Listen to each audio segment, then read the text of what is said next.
Hello everyone, welcome to my YouTube channel Rishi study centre में। चलिए दोस्तों, जैसे कि आप सबको पता होगा कि बिहार दरोगा और बीपीएससी का एग्ज़ाम डेट दिसंबर में दिया हुआ। इसी को देखते हुए बिहार दरोगा के लिए स्पेशल मार्क्समैन बुक, जो कि इसमें टोटल 100 टेस्ट सीरीज है और वो भी चैप्टर वाइज है। जैसे कि हिस्ट्री होगा, उसके बाद पॉलिटी होगा, उसके बाद ज्योग्राफी होगा, उसके बाद साइंस होगा, ऐसे ही सीरीज में है। तो चलिए स्टार्ट करते हैं। आज का पहला टॉपिक हिस्ट्री होगा। चलिए स्टार्ट करते हैं। भारत में मानव का सर्वप्रथम साक्ष्य कहाँ से मिलता है? राइट आंसर है नर्मदा घाटी से। उस स्थल का नाम बताइए जहाँ से प्राचीनतम अस्थायी जीवन के प्रमाण मिले हैं। मेहरगढ़ से। खाद्यान्नों की कृषि सर्वप्रथम आरंभ हुई थी नवपाषाण काल में। मानव द्वारा सर्वप्रथम प्रयुक्त अनाज था जौ। भारतीय उपमहाद्वीप में कृषि के प्राचीनतम साक्ष्य प्राप्त हुए हैं लहुरा देव से। निम्नलिखित में से किसको चैल्कोलिथिक युग भी कहा जाता है? इसका राइट आंसर होगा ताम्रपाषाण युग। निम्नलिखित में से किस एक पुरास्थल से पाषाण संस्कृति से लेकर हड़प्पा सभ्यता तक के सांस्कृतिक अवशेष प्राप्त हुए हैं? मेहरगढ़ से। नवदा टोली का उत्खनन किसने किया था? एच.डी. सांकलिया ने। नवदा टोली किस राज्य में अवस्थित है? मध्य प्रदेश में।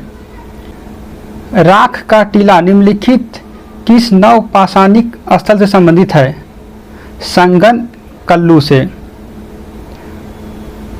उत्खनित प्रमाणों के अनुसार पशुपालन का आरंभ हुआ था मध्य पाषाण काल में। मध्य पाषाण प्रसंग में पशुपालन के प्रमाण जहां मिले वह स्थान है आदमगढ़। निम्नलिखित में से किस स्थल से हड्डी के उपकरण प्राप्त हुए हैं? सराय नाहरराय से। गौरी मृद भांड पात्र का नामकरण हुआ था हस्तिनापुर में। ताम्राश्म काल में महाराष्ट्र के लोग मृतकों को घर के फर्श के नीचे किस तरह रखकर दफनाते थे? उत्तर से दक्षिण की ओर। निम्नलिखित में से किस स्थान पर मानवों के साथ कुत्ते को दफनाए जाने की साक्ष्य प्राप्त हुआ है? बुर्ज होम में। हड़प्पा निम्नलिखित में से किस सभ्यता से संबंधित है? सिंधु घाटी सभ्यता। सिंधु सभ्यता संबंधित है आदि ऐतिहासिक युग से। सिंधु घाटी की सभ्यता गैर आर्य थी क्योंकि वह नगरीय सभ्यता थी। सिंधु घाटी सभ्यता में आर्यों से पूर्व की रखे जाने का महत्वपूर्ण कारक है मृदभांड। सिंधु घाटी संस्कृति वैदिक सभ्यता से भिन्न थी क्योंकि ABCD उपयुक्त सभी, यानी कि उसके पास विकसित शहरी जीवन की सुविधा थी, उसके पास चित्रलेखीय लिपि थी, उसके पास लोहे और रक्षा शस्त्रों के ज्ञान का अभाव था। उपयुक्त सभी आंसर होगा। ऑप्शन नंबर इसका डी होगा। हड़प्पा संस्कृति की जानकारी का प्रमुख स्रोत है पुरातात्विक खुदाई। भारत में चांदी की उपलब्धता के प्राचीनतम साक्ष्य मिलते हैं हड़प्पा संस्कृति में। हड़प्पा में मिट्टी के बर्तनों पर सामान्यतः किस रंग का उपयोग हुआ था? लाल। मूर्ति पूजा का आरंभ कब से माना जाता है? पूर्व आर्य से।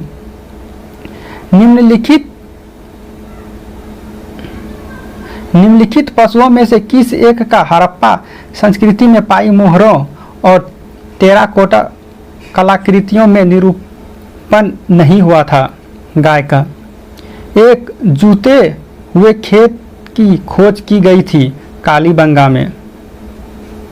28 हो गया। चलिए 29वां। सैंधव सभ्यता का महान स्नानागार कहाँ से प्राप्त हुआ है? मोहनजोदड़ो से। सिंधु घाटी सभ्यता का कौन सा स्थान अब पाकिस्तान में है? हड़प्पा। रंगपुर, जहाँ हड़प्पा की समकालीन सभ्यता थी, कहाँ है? सौराष्ट्र में। सिंधु सभ्यता का कौन सा स्थान भारत में स्थित है? लोथल। वह हड़प्पीय नगर जिसका प्रतिनिधित्व लोथल का पुरातात्विक स्थल करता है वह किस नदी पर स्थित है? भोगवा। हड़प्पा सभ्यता स्थल लोथल स्थित है गुजरात में। सिंधु घाटी सभ्यता का पतन नगर था लोथल। भारत का सबसे बड़ा हड़प्पन पुरास्थल है राखीगढ़। सिंधु घाटी के लोग विश्वास करते थे मातृशक्ति में। सिंधु घाटी के लोग पूजा करते थे पशुपति की। मोहनजोदड़ो एवं हड़प्पा की पुरातात्विक खुदाई के प्रभारी थे सर जॉन मार्शल। 40वां देखते हैं। सिंधु सभ्यता की विकसित सभ्यता में निम्नलिखित में से किस स्थल से घरों में कुओं के अवशेष मिले हैं? मोहनजोदड़ो से मिले हैं घरों में कुओं के अवशेष। सर्वप्रथम मानव ने किस धातु का उपयोग किया? तांबा का। हड़प्पा कालीन स्थलों में अभी तक किस धातु की प्राप्ति नहीं हुई है? इसका राइट आंसर होगा लोहा का। निम्न में से कौन सा स्थल घग्गर और उसकी सहायक नदियों की घाटी में स्थित है? बनवाली। धौलावीरा जिस राज्य में स्थित है वह है गुजरात में। हड़प्पन संस्कृति के संदर्भ में शैलकृत स्थापत्य के प्रमाण कहाँ से मिलते हैं? धौलावीरा से। एक उन्नत जल प्रबंधन व्यवस्था का साक्ष्य प्राप्त हुआ है धौलावीरा से। हड़प्पन स्थल सनौली के अभी हाल ही में उत्खननों से प्राप्त हुई है मानव समाधान। वस्त्रों के लिए कपास की खेती का आरंभ सबसे पहले किया गया भारत में। निम्नलिखित स्थानों में से किस एक स्थान पर सिंधु घाटी सभ्यता से संबंधित विख्यात वृषभ मुद्रा प्राप्त हुई थी? मोहनजोदड़ो से। निम्नलिखित में से किस पशु का अंकन हड़प्पा संस्कृति की मोहरों पर नहीं मिलता है? घोड़ा का नहीं मिलता है। किस पशु के अवशेष सिंधु घाटी सभ्यता में प्राप्त नहीं हुई है? घोड़ा का। मृग पट्टिका पर उत्कीर्ण सिंह युक्त देवता की कृति प्राप्त हुई है कालीबंगा से। निम्नलिखित में से कौन सी सभ्यता नील नदी के तट पर पनपी है? मिस्र की सभ्यता।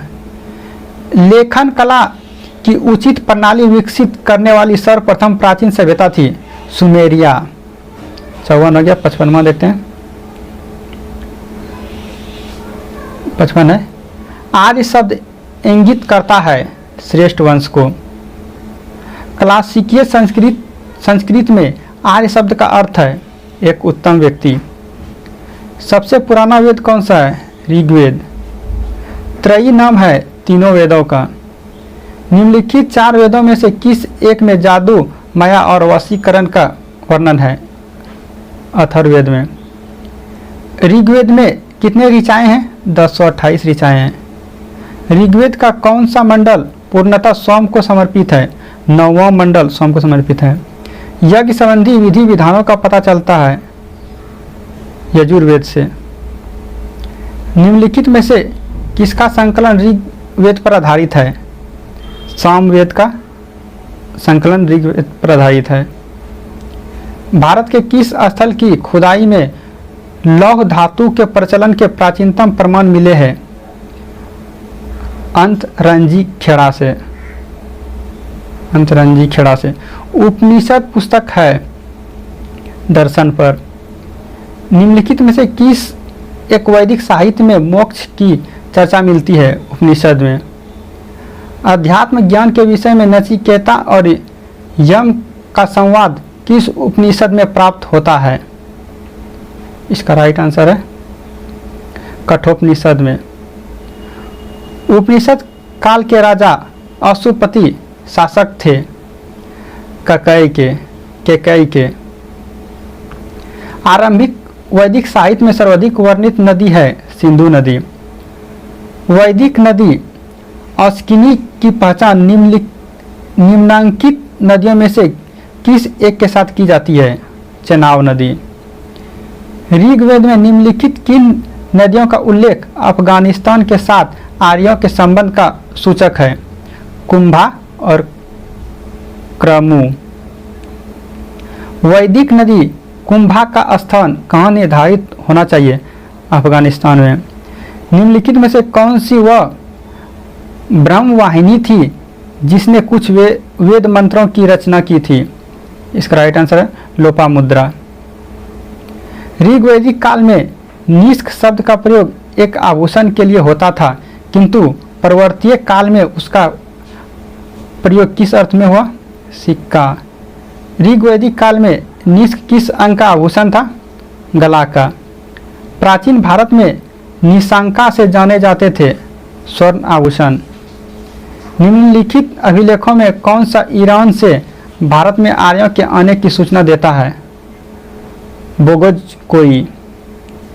जिस ग्रंथ में पुरुष मेघ का उल्लेख हुआ है वह है शतपथ ब्राह्मण। उत्तर वैदिक काल में निम्नलिखित में से किसको आर्य संस्कृति का धूर समझा जाता था? अंग मगध का। अंग और मगध। 79 होगा। 80 है। गोत्र शब्द का प्रयोग सर्वप्रथम हुआ था ऋग्वेद में। पूर्व वैदिक आर्यों का धर्म प्रमुखता था प्रकृति पूजा और यज्ञ। ऋग्वैदिक काल में जनता निम्न में से मुख्यतः किसमें विश्वास करती थी? बलि एवं कर्मकांड में। प्रसिद्ध 10 राजाओं का युद्ध किस नदी के तट पर लड़ा गया था? पुरुषनी। निम्नलिखित में से किस नदी को ऋग्वेद में मातेतमा, देवीतमा, नदीतमा संबोधित किया गया? सरस्वती नदी को। उस जनजाति का नाम बताइए जो ऋग्वैदिक आर्यों के पंच जन्म से संबंधित नहीं है। इसका राइट आंसर होगा किकीट। प्राचीन काल में आर्यों के जीविकोपार्जन का मुख्य साधन था शिकार। ऋग्वेद में उल्लेखित यव शब्द किस कृषि उत्पाद हेतु प्रयुक्त किया गया? जौ के लिए।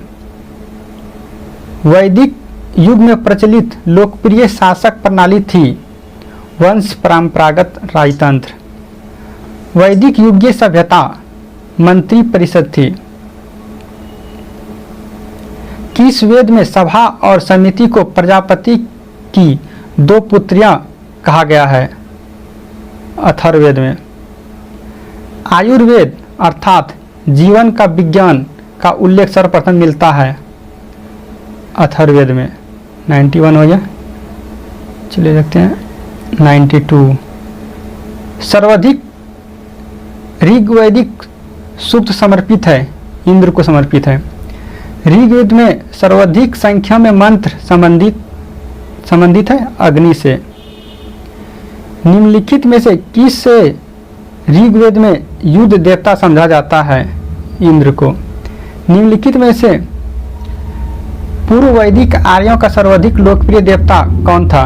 इंद्र। गायत्री मंत्र किस पुस्तक में मिलता है? ऋग्वेद में। गायत्री मंत्र की रचना किसने की थी? विश्वामित्र ने। पुराणों की संख्या 18 है। श्रीमद् भागवत गीता मौलिक रूप से किस भाषा में लिखी गई है? संस्कृत में। किस काल में अछूत की अवधारणा स्पष्ट रूप से उदित हुई थी? इसका राइट आंसर होगा धर्मशास्त्र के समय में।